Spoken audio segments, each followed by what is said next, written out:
Hello बच्चा party. अब हम आज आपका जो है सेकंड पार्ट करने वाले हैं ग्लिम्पसेस ऑफ इंडिया का, जो कि है कुर्ग। ठीक है, चलो स्टार्ट करते हैं।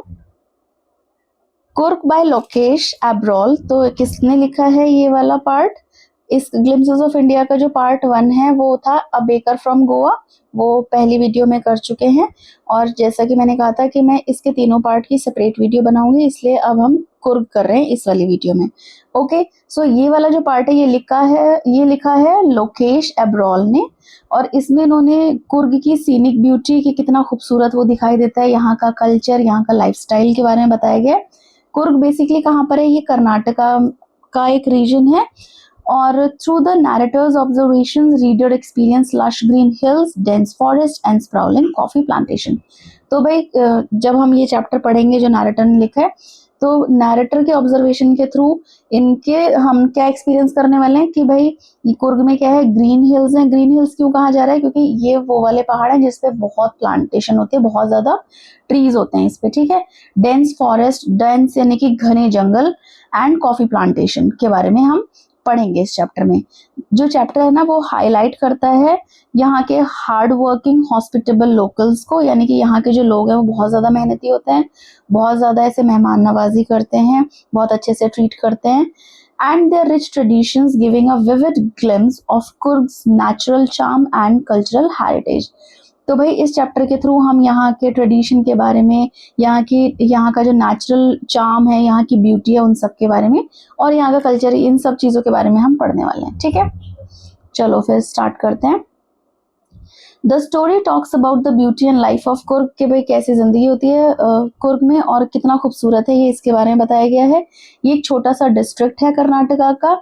इसमें राइटर ने बताया कि यहाँ पर क्या है, ग्रीन हिल्स हैं, यानी कि ये जो पहाड़ हैं पूरे पूरे पेड़ों से भरे हुए हैं, बहुत घने यहाँ के जंगल हैं, और यहाँ पे कॉफी प्लांटेशन भी होती है। ठीक है, he shows how hard working and friendly the people are, और ये भी बताया उन्होंने कि यहाँ के लोग कितने ज्यादा हार्ड वर्किंग है, कितने ज्यादा फ्रेंडली होते हैं। स्टोरी में आपको ये भी बताया गया है यहाँ के कस्टम्स, यहाँ के traditions. Readers get to see the charm of Coorg's nature and culture. तो जब आप पढ़ोगे चैप्टर को तो आपको यहाँ का जो ब्यूटीफुल नेचर है, ठीक है, और यहाँ का कल्चर, उसके बारे में आपको पता चलेगा। सो यहाँ पर ग्रीन फॉरेस्ट के लिए फेमस है ये, मसालों के लिए फेमस है, एंड कॉफी के लिए फेमस है ये। अब यहाँ का जरा वेदर और एनवायरनमेंट देख लेते हैं। कुर्ग में एवरग्रीन फॉरेस्ट है। अब एवरग्रीन फॉरेस्ट आपने पढ़ा होगा अपने सोशल साइंस में।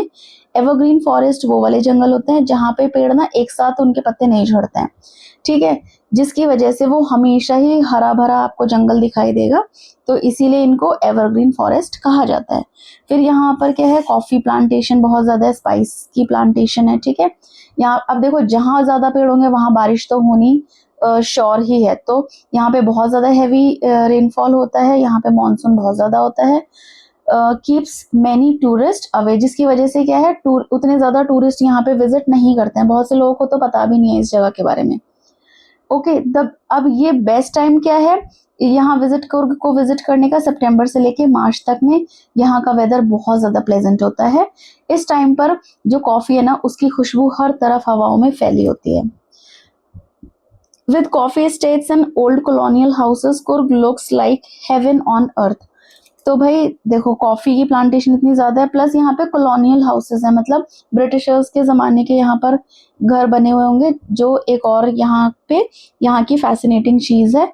इवन कुर्ग को हेवन ऑन अर्थ कहा गया है, क्योंकि देखो इतनी खूबसूरत जगह है, पहाड़ों से भरी हुई है, और पहाड़ भी कैसे हैं, ग्रीन हिल्स कहा जा रहा है उन्हें। यहाँ पे डेंस फॉरेस्ट है, यहाँ पर एवरग्रीन फॉरेस्ट है, इसीलिए इसको हेवन ऑन अर्थ कहा गया है। ओके, अब जरा यहाँ के लोगों के बारे में हम देख लेते हैं। सो कुर्ग के जो लोग हैं उनको कोडावस कहा जाता है। ओके, अब कुछ लोग बिलीव करते हैं कि ये जो कोडावस, ये जो लोग हैं ये क्या है, ग्रीक्स के डिसेंडेंट्स हैं, और कुछ लोग ये मानते हैं कि अच्छा, ये जो ग्रीक्स हैं ये लोग ऐसे मानते हैं कि जब अलेक्जेंडर आए थे ना यहाँ पे, सिकंदर, जब वो अपनी आर्मी के साथ आए थे तो उनके जो डिसेंडेंट्स यहाँ रह गए होंगे, मतलब अलेक्जेंडर की आर्मी के जो लोग यहाँ कुछ छूट गए होंगे, उन्हीं के आगे आगे उनकी जनरेशंस वाले लोग हैं ठीक है, तो उन्हीं के ही डिसेंडेंट्स हैं ये लोग। पर कुछ लोग बिलीव करते हैं कि ये जो लोग अभी रह रहे हैं कुर्ग में, ये क्या है, अरब्स के डिसेंडेंट्स हैं, ठीक है। As seen in their traditional dress, उनके ट्रेडिशनल अटायर, उनके ड्रेस की वजह से लोगों का ऐसा मानना है कि या तो ये ग्रीक्स के डिसेंडेंट्स हैं या फिर ये लोग अरब से आए हुए लोग हैं ये। Okay, Kodavas wear a long black coat with embroidered waist belt। अब ये लोग कैसे तरह का कपड़े पहनते हैं, एक काले रंग का लंबा सा कोट पहनते हैं जिसपे एम्ब्रॉयडरी हो रखी होती है और फिर एक बेल्ट लगाया हुआ होता है इन्होंने जिसको कुपिया बोलते हैं, ठीक है।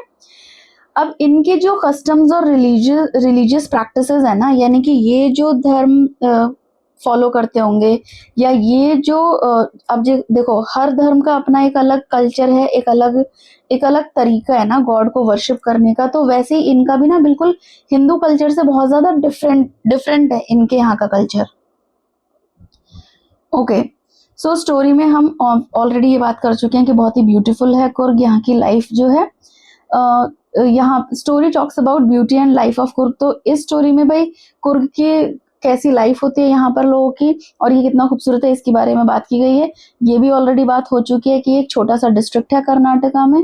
राइटर ने ये भी डिस्क्राइब कर दिया कि ग्रीन हिल्स है यहाँ पर, थिक फॉरेस्ट है यहाँ पे, कॉफी प्लांटेशन है। सेम चीज ये रिपीट हो रही है। उसके बाद फिर ये भी चीज हम पढ़ चुके हैं कि यहाँ के लोग हार्ड वर्किंग होते हैं, फ्रेंडली होते हैं, ठीक है, हॉस्पिटेबल होते हैं यहाँ के लोग, ब्रेव भी होते हैं यहाँ के लोग ना, क्योंकि आपने देखा ना पहाड़ों के रोड, वहाँ का रास्ता कितना ज्यादा बहुत ही लाइक डेंजरस टाइप का होता है ना। हम लोग तो और लेकिन ये लोग कैसे हैं, जैसे हम यहाँ जाते हैं तो कितना हमें डर लगता है और ये लोग वहां पर रोज चलते हैं, ड्राइव करते हैं, तो बहुत ही डेयरिंग से होते हैं ये लोग ना। अब जो स्टोरी है यहाँ के कस्टम्स और ट्रेडिशन के बारे में भी बात कर चुके हैं हम। यहाँ के लोग कैसे हैं, यहाँ के लोगों को क्या बोलते हैं, किस तरह के कपड़े पहनते हैं और किस तरह का रिलीजन फॉलो करते हैं, ये सारी बात हम कर चुके हैं।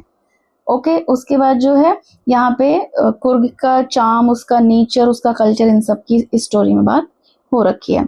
उसके बाद फिर लोगों की बात कर लेते हैं। फिर से अगेन सेम चीज है कि जो कोडावस जो लोग हैं वो बहुत ही ब्रेव होते हैं, काइंड होते हैं, लोगों को बहुत प्यार से वेलकम करते हैं, उनकी रिस्पेक्ट करते हैं। इवन इसके अलावा कुर्ग और किस लिए फेमस है, देखो इंडियन आर्मी ना एक देखो जैसे इंडियन आर्मी है, Indian army is like to vast, बहुत ज्यादा वास्ट है। उसमें बहुत सारी रेजिमेंट्स हैं, ढेर सारी रेजिमेंट्स हैं। उसमें एक रेजिमेंट है कुर्ग रेजिमेंट, ठीक है। तो एक तो इस चीज के लिए फेमस है और इंडियन आर्मी की जो कुर्ग रेजिमेंट है ना वो बहुत ज्यादा रिस्पेक्टेड है। ओके, जैसे कुछ आर्मीज जो है, कुछ जो रेजिमेंट्स है ना इंडियन आर्मी की वो बहुत ज्यादा फेमस है, जैसे कि गोरखा रेजिमेंट। आपने वो फेमस सा डायलॉग सुना होगा कि अगर किसी को डर नहीं लगता ना, अगर कोई ये कहता है कि अगर भाई उसे डर नहीं लगता, तो या तो वो झूठ बोल रहा है या फिर वो गोरखा रेजिमेंट का है। सो गोरखा रेजिमेंट बहुत ज्यादा फेमस है। उसके बाद ये कुर्ग रेजिमेंट बहुत ज्यादा फेमस है और ये सिख रेजिमेंट बहुत ज्यादा फेमस है। तो इस तरीके से इंडियन आर्मी की बहुत ज्यादा ऐसी बटालियंस हैं, रेजिमेंट्स हैं जो कि बहुत ज्यादा फेमस हैं। उसके बाद एक और इम्पॉर्टेंट चीज जो कुर्ग के बारे में वो ये है कि इंडियन आर्मी की जो फर्स्ट आर्मी चीफ रहे हैं ना जनरल कैरियप्पा, वो भी कहाँ के थे, वो कुर्ग के थे, ठीक है। Kodavas are even allowed to carry guns without a licence because people trust them. अब जो कोडावस जो लोग हैं, ठीक है, ये कुर्ग के लोग हैं, उनको अलाउड है कि वो बिना किसी लाइसेंस के गन लेकर घूम सकते हैं, क्योंकि लोग उन पे बहुत ज्यादा ट्रस्ट करते हैं कि भाई ये ऐसे नहीं है। अदरवाइज ना हमारे यहाँ पर ऐसे अलाउड नहीं होता कि कोई बिना लाइसेंस के गन लेकर घूम सके, क्योंकि किसी को भी दिमाग खराब हुआ तो वो सीधे शूट कर देंगे। लेकिन जो कोडावस लोग हैं, जो कुर्ग के लोग हैं, उन पर लोग इतना ज्यादा ट्रस्ट करते हैं कि इन लोगों को तो गन लेकर घूमने की भी परमिशन है विदाउट एनी लाइसेंस, ठीक है। ये पिक्चर वैसे मैंने क्यों ऐड किया यहाँ पर ओके, अब जरा यहाँ के जो नेचुरल जो ब्यूटी है यहाँ की उसके बारे में बात कर लेते हैं। सो यहाँ पे जो रिवर है उसका नाम है कावेरी, ओके, जो कि कुर्ग हिल से बहती है और ये इसमें बहुत सारी फिश होती हैं, जिसमें कि महासीर जो फिश है वो लार्ज फ्रेश वाटर फिश है, वो यहाँ पर पाई जाती है। कुर्ग जो है होम है बहुत सारे बर्ड्स और एनिमल्स का, जैसे कि kingfisher, squirrel, langurs, elephant, slender loris, macaques, bees, butterflies, ये सब कहाँ मिलते हैं? कुर्ग में मिलते हैं। अब जरा यहाँ की देखो, अगर कोई हिल स्टेशन है कहीं पर, या फिर जहाँ पर भी, जिस भी जगह पे रिवर मिलेगी आपको, माउंटेन्स मिलेंगे, वहां पर एडवेंचरस एक्टिविटीज ना हो, ऐसा तो लाइक एडवेंचर एक्टिविटीज ना हो, ऐसा तो हो ही नहीं सकता, ठीक है। Okay, so Coorg has many adventure activities like river rafting. So यहाँ पर क्योंकि कावेरी रिवर है तो रिवर राफ्टिंग भी होती होगी, फिर कैनोइंग है, रॉक क्लाइंबिंग है, माउंटेन बाइकिंग है, रैपलिंग है, ट्रैकिंग है, ये सारी की सारे, अगर आप एडवेंचरस हो तो ये सारी एडवेंचर एक्टिविटीज आप जाकर कर सकते हो। Okay, you can see all of Coorg by climbing the, एक second, okay, you can see all of Coorg by climbing the Brahmagiri hill. तो अगर आप ब्रह्मगिरी हिल पर चढ़ जाओ तो वहां से आपको पूरा कुर्ग दिखाई दे सकता है। अदर जो इंटरेस्टिंग प्लेसेस हैं वो यहाँ पर है आइलैंड निसर्गधामा, जो कि 64 एकर्स में पूरा ऐसे फैला हुआ है। एंड दूसरा क्या है, बायला कुपे, ये क्या है, लार्जेस्ट तिब्बतियन सेटलमेंट है बौद्धिस्ट मॉन्क्स की। और चीजें इसके बारे में क्या पता चला है कुर्ग के, कि एक तो यहाँ का इंटरेस्टिंग फैक्ट ये है कि यहाँ पर आइलैंड है निसर्गधामा, और दूसरा यहाँ पर ना जो बौद्धिस्ट मॉन्क्स आपने देखे होंगे, मरून से कलर का ऐसे ड्रेस पहन के रखते हैं, वो धोती एंड ऊपर कुछ ऐसे कवर करके रखते हैं अपनी बॉडी, एंड इन्हें कहा जाता है बायला कुपे। ये सबसे, अब हमारे पूरे इंडिया में सबसे ज्यादा लाइक लार्जेस्ट तिब्बतियन सेटलमेंट है, यानी कि ये सबसे ज्यादा बौद्धिस्ट मॉन्क यहाँ पर पाए जाते हैं, रहते हैं यहाँ पर। ओके, अब फैक्ट फाइल में ये हमें, जैसे अगर आपको जाना है तो बस आप ये देख लो कि कैसे कैसे आप, अगर बाय एयर जा रहे हो तो आप कैसे जाओगे, बाय ट्रेन जा रहे हो तो कैसे जाओगे, अगर बाय रोड जा रहे हो तो आप कैसे जाओगे, ठीक है। सो बस इसमें इतना ही था। ओके, आई होप आपको ये वाला पार्ट भी समझ में आया हो ग्लिम्पसेस ऑफ इंडिया का, और आपने चैप्टर पढ़ के डिसाइड कर लिया हो कि आपको नेक्स्ट अगर कहीं मम्मी पापा घुमाने ले जाएं तो आपको कहाँ जाना है। कुर्ग एक बार जरूर विजिट करना। God bless you, bye bye, take care.